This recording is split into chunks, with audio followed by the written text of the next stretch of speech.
한번 읽어보겠습니다. 군사들에게 들려가니. 저는 이 말씀을 준비하면서 어떤 그 설교의 제목을 할까? 어떤 분은 이 설교의 제목을 이렇게 딱 이렇게 문장으로 해서 하시는 목사님들도 계십니다. 그런데 저는 가능한 이 본문의 말씀에서 이렇게 찾으려고 합니다. 군사들에게 들려가니. 이게 무슨 말일까? 이 사도 바울이 오늘 고난 가운데 처하는 모습을 담고 있습니다. 지난 시간에 기억나시나요? 사도 바울이 고생 끝에 드디어 예루살렘에 도착했습니다. 예루살렘에 있는 믿는 자들이 고난을 당한다 하니까 사도 바울이 섬기는 이방인들에게 교회에 가서 우리 예루살렘 교인들을 돕자 해서 구제연금을 받아서 예루살렘에 갔습니다. 또 예루살렘에 있는 사람들에게 하나님께서 이방인들 가운데 얼마나 역사를 강력하게 하는지, 하나님께서 유대인뿐만 아니라 온 민족 사람에게도 구원의 은혜를 베푸신다고 하는 은혜를 전하기 위해서 그런 다짐으로 갔습니다. 갔는데 야고보와 예루살렘 교회의 장로들인 지도자를 만났어요. 하나님의 은혜로 잘 나누고 너무 기뻐했어요. 감사했어요. 그런데 야고보가 그런 얘기를 해주었습니다. 나는 정말 너를 기쁘고 즐겁고 너가 얼마나 주의 은혜 가운데 그렇게 사역을 감당한지 알지만 예루살렘에 있는 수많은 유대인 기독교인들은 너가 이방인들 가운데 복음을 전할 때에 모세를 배반하고 율법을 어기고 관습을 지키지 말라고 그렇게 얘기한 것 때문에 모든 유대인 믿는 자들이 너를 죽이려 한다. 내가 볼 땐 그게 오해다. 이 오해를 풀어야 되는데 어떻게 하냐? 이제부터 내가 말한 대로 잘 지키라. 그러면 오해가 사라질 거다라고 하면서 하나님 앞에 서원해서 헌신하려고 하는 이 4명의 사람이 있는데 그 사람과 함께 너가 같이 서원하고 결례의 정결을 예식을 해라. 그거는 율법에 관련되고 유대인들에게 굉장히 중요한 일이기 때문에 너가 그 일을 하게 되면 또 그 사람들 다 비용까지 되게 되면 상당히 유대교를 사랑하고 모세를 배반한 것이 아니라 모세를 사랑하고 율법을 그대로 지키는 하나님의 사람이라는 것을 알게 되면 사람들이 너의 말을 다 믿을 것이다. 사도 바울 입장에서는 이미 하나님 앞에 변화돼서 헌신했는데 서원했는데 또 다시 서원한다는 것이 이해가 안 되는 수도 있습니다. 하지만 사도 바울은 그 정결례를 합니다. 그들의 모든 비용을 상당히 많은 돈을 주고 정결 예식을 합니다. 왜일까요? 그 영혼들이, 예수 믿는 영혼들이 실족하지 않게끔 정말 그들의 신앙을 돈독하기 위해서 흔들리지 않도록 그런 정결 예식을 합니다. 일주일을 다 지나고 다 차게 되니까 오늘 본문의 말씀은 그 뒤에서부터의 내용입니다.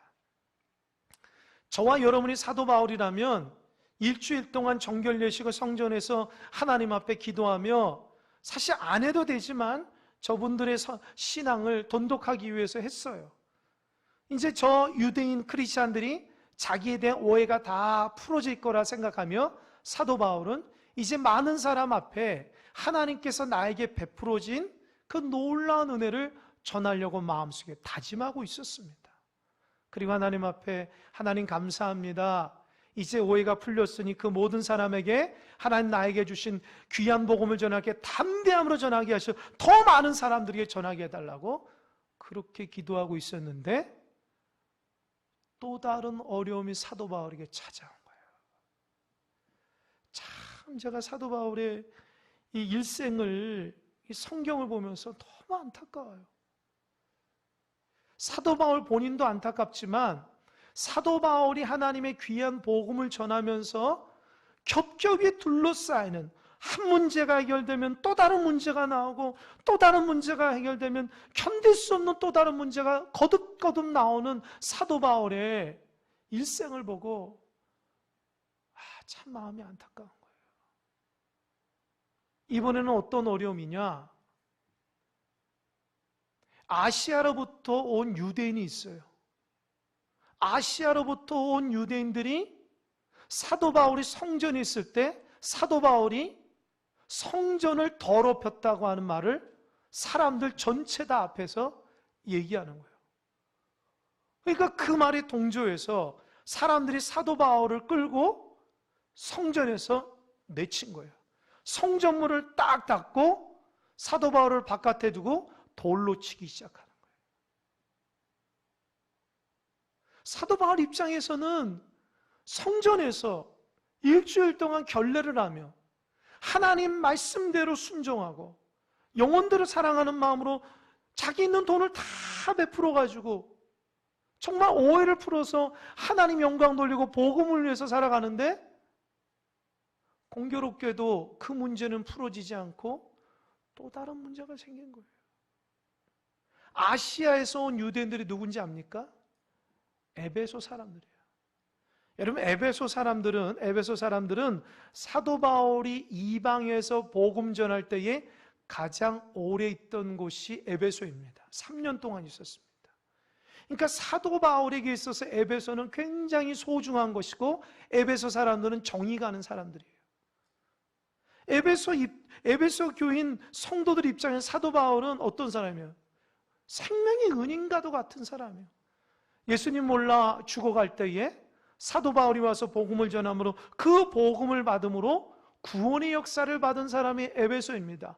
그러니까 에베소 사람이나 사도 바울은 좋은 관계여야 되지만, 사도 바울 입장에서는 에베소 사람들이 먼 곳에서 예루살렘까지 와가지고 사도 바울을 죽이려고 한 거예요.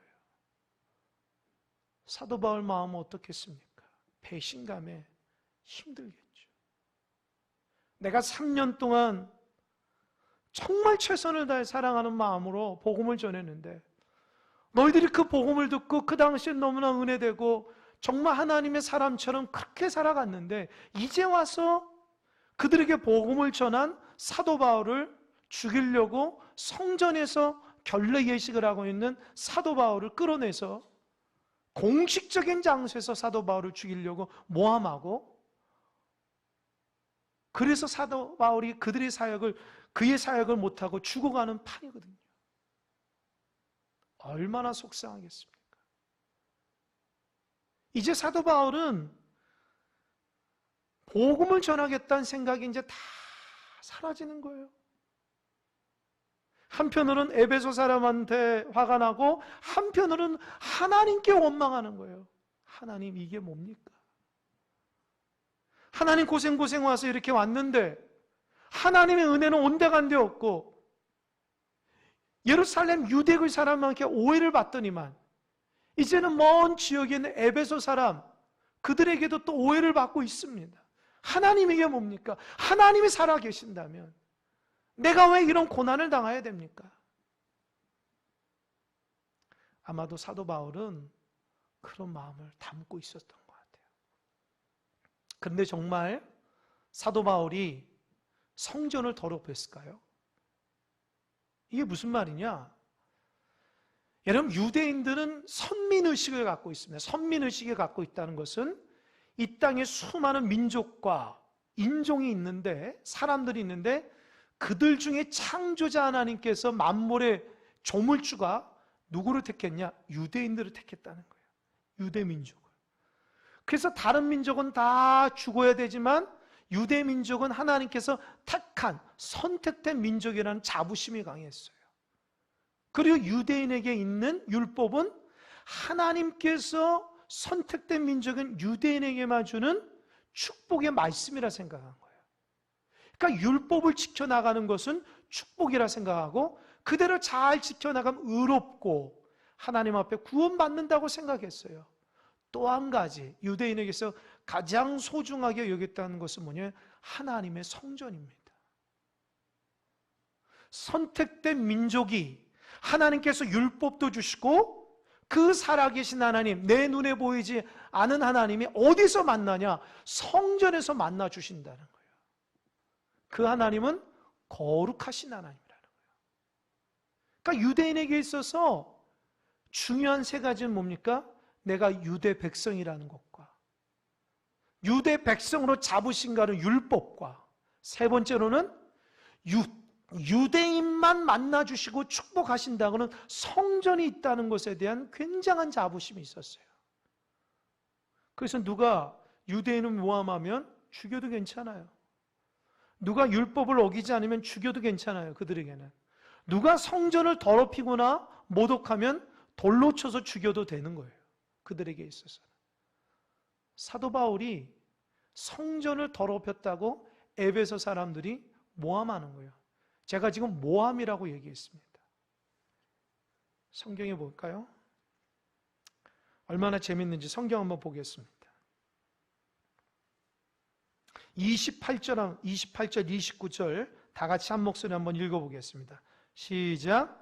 외치되 이스라엘 사람들아 도우라. 이 사람은 각처에서 우리 백성과 율법과 이곳을 비방하여 모든 사람을 가르치는 그 자인데 또 헬라인을 데리고 성전에 들어가서 이 거룩한 곳을 더럽혔다 하니 이는 그들이 전에 에베소 사람 드로비모가 바울과 함께 시내에 있음을 보고 바울이 그를 성전에 데리고 들어간 줄로 생각함이로라. 여러분 뭐라고 그랬어요? 29절 맨 끝에 뭐라고 했어요? 생각함이로라. 저 좀 보세요. 생각했다는 말이 뭐예요? 내가 본 게 아니라는 거예요. 추측했다는 거예요. 그 말은 뭐냐면 사도 바울이 이방 지역에 있다가 예루살렘 올 때에 아마도 에베소 사람 드로비모도 같이 왔던 것 같아요. 그래서 야고보와 지도자를 만나고 사람들을 만나기 위해서 예루살렘 거리를 지나갈 때에 에베소에서 왔던 이방인 유대교인들이 딱 보니까 우리 동족인 드로비모라는 사람이 있거든요. 그 사람은 이방인이라는 거예요. 유대인이 아니에요. 내가 에베소에서 봤던 사람인데 에베소 사람이 에베소 사람을 아는 거죠. 그러니까 사도 바울이 그 드로비모하고 계속 같이 다니는 것을 거리에서 봤는데 이제 성전에 와서 딱 보니까 사도 바울이 있거든요. 그러니까 많은 사람에게 다 불러서 하는 말이 내가 사도 바울이 길거리에서 이방인 드로비모하고 함께 다니는 걸 봤다. 내가 보니까 그 사도 바울이 드로비모하고 성전에도 왔을 것이다. 왔을 것이다. 난 그렇게 생각한다. 라고 하면서 사도 바울을 공격하는 거예요. 여러분 사도 바울은 드로비모를 데리고 성전에 들어간 적이 없습니다. 길거리에서 봤을 때에 분명히 유대인들은 이방인들과 함께 다니지 않아요. 근데 사도 바울은 이방인과 함께 다니는 것을 왜요? 드로비모가 사도 바울의 복음으로 변화된 사람이기 때문에 사랑하는 마음으로 다닌 거죠. 하지만 유대인들이 있는 성전에 들어가지 않았어요. 여러분 유대 성전은요 4가지 뜰로 이루어집니다. 첫 번째로는 제사장들만 들어가는 가장 하나님과의 깊숙이 있는 곳에 제사장의 뜰이 있어요. 그건 제사장 말고 들어가면 안 됩니다. 그 제사장 뜰을 조금 나오면 어디 가냐? 유대인의 뜰이라고 있어요. 유대인의 뜰은 유대인 남자만 들어가는 거예요. 그때는 지금보다 훨씬 이 남자가 높임을 받았기 때문에 유대인 남자들만 들어갔어요. 그 유대인의 뜰을 지나서 좀 나가면 여인의 뜰이 있습니다. 여인의 뜰. 유대인 여자들만 들어가는데요. 그리고 여인의 뜰 지나면 어디가 나오면 이방인의 뜰이 있습니다. 거기는 이방인들이 들어갈 수 있어요. 그러니까 드로비모라는 사람이 이방의 뜰이 아니라 여인의 뜰, 유대인의 뜰까지 들어왔다는 거예요. 유대인 입장에서는 돌로 쳐 죽여도 되는 거예요. 이방인의 뜰과 여인의 뜰에는 엄청나게 큰 담이 있습니다. 만약에 이방인이 실수로 해서 여인의 뜰에 들어가면 유대인이 아닌 사람이 들어가면 공식적으로 돌을 들고 쳐 죽여도 괜찮아요. 그처럼 유대인들이 굉장히 자부심이 있는데 에베소에 왔던 사람이 사도 바울이 이방인과 길거리에 있다는 것을 추측해서 사도 바울이 이방인을 성전에 들여보냈으니 하나님의 성전을 더럽혔으니 이것은 우리가 가만히 있으면 안 된다고 하니까 사도 바울이 그들과 오해를 풀으려고 일주일 동안 서원법에 의해서 정결법을 지내다가 그 소리를 들으니까 어떻게 해요? 이젠 돌을 들고 안 되겠다. 사도 바울을 죽여야 되겠다. 그래서 사도 바울은 더럽고 추악한 사람이나 성전 안에 있으면 안 된다. 그를 붙들고 성전 밖에 내치고 성전문을 딱 닫아버린 거예요. 여러분이라면 어떤 마음 들겠어요? 하나님, 이게 뭡니까? 하나님. 내가 평생 하나님을 위해서 살았고 복음을 위해 살았고 내가 유대 백성들이 가뭄 때문에 이렇게 고통스럽다고 그래서 내가 사람들에게 얘기해서 구제연금을 모아서 그들을 도우려고 했는데 오히려 나에게 돌팔매질합니다. 내가 하나님 사랑하는 마음으로 당당히 복음을, 하나님의 은혜를 전하려고 하는데 복음을 전할 수 있는 길이 막혔습니다. 하나님, 이제 내가 성전 밖에 내동댕이 쳐서 돌에 맞고 사람들이 밟혀서 죽어갑니다. 하나님이 나를 택하셨나요? 담에색에서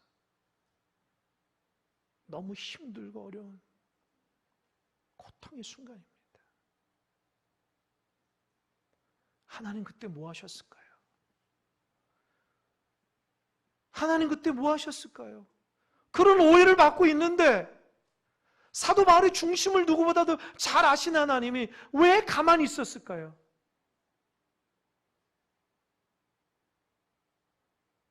사도 바울이 이렇게 맞아가는데, 돌에 치여가는데 왜 하나님 가만히 있어요? 우리 믿는 하나님이 살아계시지 않는다는 것입니까? 사도 바울이 평생을 하나님을 위해서 달려왔는데 사도 바울이 믿은 하나님이 거짓 하나님입니까? 왜 하나님의 영광을 위해서 살아가는 사람이 이렇게 고난을 받아야 될까요? 그러나 사도 바울은 성경에 보니까 하나님을 원망하거나 그 사람들을 원망하는 것이 아무것도 없어요. 성경 어느 군데도 하나님 너무합니다, 유대인들을 해서 너희들 참 너무하다, 그런 소리 안 합니다. 사도 바울은 이미 예수를 만나고 나서 자기 일생을 하나님 앞에 헌신된 사람이기 때문에 주님 때문에 죽어도 된다는 생각을 늘 갖고 있었어요. 아니, 예수님 만나기 전에는 사람들에게 인정을 받고 사람들에게 높임을 받는 것이 그의 목적이었으나 예수님 만나고 나서는 예수님의 십자가의 길을 걷는 것이 그의 삶의 목표가 됐어요. 내가 복음을 전하다가 돌에 맞는 한이 있다면 나도 예수님의 십자가를 지는 거기 때문에 오히려 영광으로 생각하는 사람입니다. 저와 여러분은 예수님의 길을 따라가고 있습니까? 그 고난이 사도 바울 혼자 당하는 고난이 아니라 사도 바울 전에 사도 바울을 구원하기 위해서 예수님이 먼저 당하신 고난이라는 것을 사도 바울은 알았다는 겁니다. 그리고 사도 바울이 당하는 고난은 자기 혼자 당하는 고난이 아니라 그 고난 가운데 하나님이 함께 하신다는 것을 사도 바울이 믿었습니다. 할렐루야. 여러분, 고난 가운데 하나님이 함께 계십니다. 이해할 수 없는 고난, 억울한 고난, 예수님도 그러셨고 그 고난 가운데 믿음의 길을 걸어가는 하나님이 그들과 함께함을 믿으시기 바랍니다. 그걸 모르면 사도 바울이 본문에서 그 뒤부터는 원망 불평이 계속 나올 겁니다. 근데 사도 바울은 아무 말 안 합니다. 나 억울하다. 이게 뭐냐? 아무 말 안 합니다. 오히려 십자가의 고난의 길을 감사합니다. 감사합니다. 그렇게 걸어갑니다. 그때 하나님이 사도 바울이 죽어갈 때에 사도 바울이 소망이 다 끊어진 그 순간 이제 하나님이 나서기 시작해요. 예루살렘 담당하는 천부장이 군인 누가 백부장을 데리고 온 거예요. 알고 보니까 성전 밖에서 폭동이 일어났다고 보고가 들어간 거예요. 천부장이 이게 무슨 일이냐? 천부장이 군인들을 데리고 백부장 자기 부하를 데리고 와서 보니까 많은 사람들이 사도 바울을 짓밟고 돌을 던져서 사도 바울이 거의 죽어가는 거예요. 그러지 말라 말렸습니다. 그리고 천부장이 사도 바울이 무슨 죄가 있는가 생각해서 결박을 해갑니다. 여러분, 여기에서 지지난 시간에 말씀 들었죠. 사도 바울이 예루살렘 가기 전에 가이사라는 곳에 갔을 때에, 가이사라 누구의 집? 빌립의 집에 갔을 때에 유대로부터 선지자 한 분이 왔어요. 누굽니까? 아가보라는 사람이. 아가보는 사람이 사도 바울을 보고 사도 바울의 끈을 풀어가지고 자기의 발과 자기의 손과 발을 묶으면서 너가 예루살렘에 가면 결박당해서 끌려갈 것이다. 그 예언을 했거든요. 그때 사도 바울이 뭐라고 그랬어요? 어찌하여 우로 내 마음을 상하게 하느냐? 나는 주 예수의 이름을 위하여 결박당할 뿐만 아니라 예루살렘에서 죽을 것도 각오하였다고 얘기합니다. 그러니까 지금 하나님 말씀이 1.1획도 달라지지 않고 그대로 이루어지는 그 죽음의 그 순간 사도 바울은 이미 결단했다는 거예요. 내가 이렇게 죽어도, 예수님 때문에 이렇게 죽어도 괜찮다. 오히려 예수님의 고난의 길을 걸어간다고 하는 그 마음으로, 그런 자세로 돌을 맞고 짓밟히면서도 스데반처럼 하나님을 바라본 것입니다. 사도 바울이 피를 흘립니다. 사도 바울의 옷이 다 찢겼습니다. 가만두면 안 될 것 같아서 천부장이 군인들에게 사도 바울이 일어나지도 못하니 들어서 군사들에게 들려갔다는 거예요. 오늘 제목이 군사들에게 들려가니, 하나님의 사람이 하나님의 일을 하다가 알 수 없는 고난 가운데 거의 죽어서 들려가는 거예요. 이게 인간의 생각으로 이해됩니까? 신앙의 관점으로도 이해가 됩니까? 하나님이 살아계신다면 왜 하나님의 사람이 이런 고난을 당해야 됩니까? 우리가 믿는 하나님이 왜 우리를 도와주지 않을까요? 왜 하나님은 우리가 필요할 때 역사하지 않고 우리가 다 그렇게 죽어갈 때에만 역사하는 걸까요? 여러분, 믿는 하나님, 이해되지 않은 하나님인 줄 여러분 스스로 느낄 때가 있습니까? 저도 부족하고 연약해서 이해 안 될 때가 많습니다. 하나님의 일하심이 어떻게 되는지를 몰라요. 내 생각은 내 자신의 신앙도 그렇고 우리 교회도 그렇고 이 나라 이 민족도 그렇고 열방을 다 하나님 다스린다는데 곳곳마다 문제가 너무 많아요. 하나님이 살아계시지 않는 것 같은 환경들도 많고 그런 사람들도 많고 죄들도 너무 많아요. 어떻게 해결해야 돼요? 어떻게 해석해야 됩니까? 하나님 살아계시면 왜 이런 일들이 일어나야 됩니까? 너무 힘들고 어려울 때가 있습니다. 모든 것이 다 하나님의 은혜라고 말은 하지만 사실 내 마음 한켠에서는 참 하나님의 뜻을 모르겠다. 그럴 때가 많이 있습니다. 여러분도 그럴 때가 있을 거라 생각이 됩니다. 그런데 여러분, 하나님의 뜻과 우리의 뜻은 다르다는 것을 제가 깨닫게 돼요.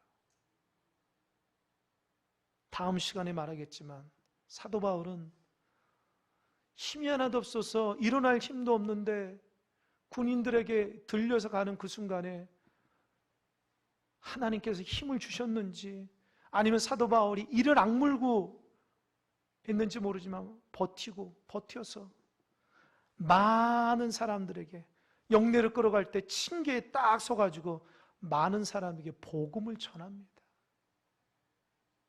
저는 그 순간 눈물이 날 수밖에 없는 거예요. 사도 바울은 보통 사람이 아니구나.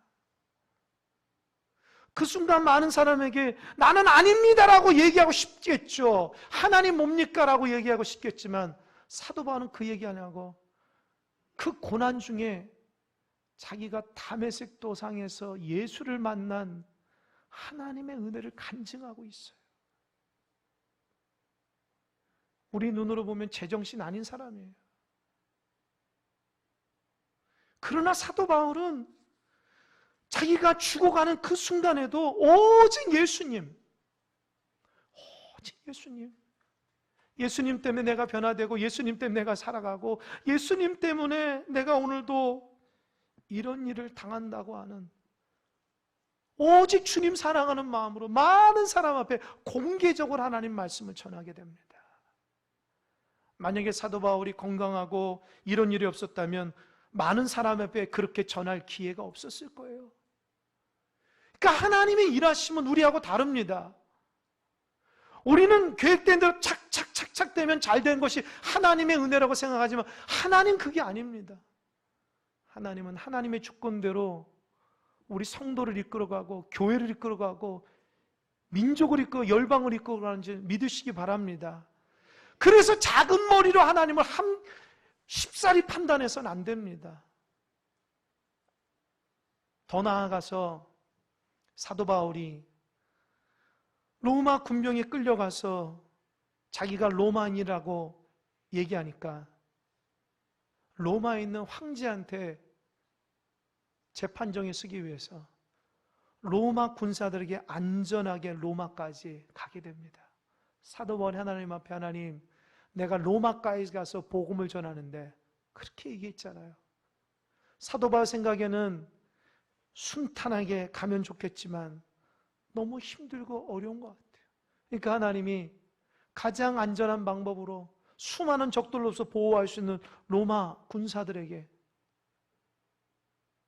안전하게 오히려 로마에 가게 되는 거예요. 여러분, 내 뜻대로 안 된다고 실망하지 마시기 바랍니다. 하나님의 백성은 하나님의 뜻대로 이끌어 가는 겁니다. 그래서 그 고난도 하나님 앞에 감사할 수 있어야 됩니다. 글 하나를 읽었어요. 들어보세요. 어떤 농부의 집에 당나귀 한 마리가 있는데 그 당나귀가 어떻게 빈 우물물에 빠졌어요. 평생을 당나귀하고 그 당나귀의 도움으로 살아간 그 농부는 너무 마음이 아파요. 나이가 있는 당나귀가 아프다고 우물 밑에서 울부짖고 살려달라고 그럼 낑낑댑니다. 주인이 내려가려고 해도 내려갈 수가 없고 혼자이므로 동네 사람을 다 부른다 해도 안 되니까 속으로 이제 당나귀도 나이가 들고 일을 못하니 또 그 우물도 쓸모없기 때문에 어쩔 수 없다. 그냥 덮어버리자. 그래서 농부가 사람들에게 그 우물을 메꾸려고 하니까 도움을 달라고 하니까 사람들이 몰려왔어요. 다 삽을 들고 몰려왔어요. 그리고 당나귀를 보면서 어떻게 해요? 괜찮으면 괜찮다고 얘기한 거예요, 주인이. 그러니까 동네 사람들이 삽을 퍼서 흙을 자꾸 메어 나갑니다. 당나귀가 더 크게 자기를 죽인다고, 주인이 자기를 죽인다고 더 크게 울부짖고 소리를 하면서 벽을 부딪히면서 아주 심하게 울부짖습니다. 그런데 조금 지나자마자 당나귀 소리가 안 들리는 거예요. 이제 죽었나 보다. 보니까 당나귀가 위에서 던진 흙을 발로 다지면서 그거를 발판으로 해서 조금씩 높여지는 거예요. 결국 사람들이 그래 또 열심히 하자. 흙을 붓자. 당나귀는 끊임없이 흙을 맞지만 그 흙을 맞아도 자꾸 다지면서 결국에는 그 우물까지 흙이 왔을 때에 안전하게 벗어났다고 합니다. 제가 이 글을 읽으면서 참 지혜롭다. 우리도 인생을 살아가면서 공경에 처할 때가 있습니다. 사람 때문에, 환경 때문에 여러 가지 흙더미가 나한테 이렇게 자꾸 덮어올 때가 있습니다. 그 흙을 왜 나한테 덮어질까? 원망할 때가 있고 싫어할 때가 있는데 당나귀는 그 흙을 지혜로움과 인내로 자기 성장의 디딤돌로 삼은 겁니다. 예수 믿는 자들에게 고난은 성장하기 위한 발판입니다. 여러분이 정말 믿음의 성장이 있는다면 좋을 때가 아니라 어렵고 힘들 때에 우리가 한 단계 성숙함을 믿으시기 바랍니다. 이해할 수 없는 고난, 하나님의 뜻을 알 수 없는 문제 앞에 우리는 어떻게 해야 되겠습니까? 하나님, 나는 이 문제가 어떤지 모르지만 하나님의 뜻이 있는 줄 믿습니다. 하나님이 우리의 주인됨을 믿습니다. 그런 마음으로 우리 신앙의 성장을 위한 디딤돌이라 생각하며 감사하는 마음으로 살아가는 여러분 되시길 바랍니다. 한 주가 이제 명절일 것입니다. 성숙한 마음으로 예수 믿는 사람으로서 그리스도의 사랑을 잘 전하고 어렵고 힘든 문제라도 주님 안에 승리하는 여러분 되시길 바랍니다. 이 시간 함께 기도하겠습니다.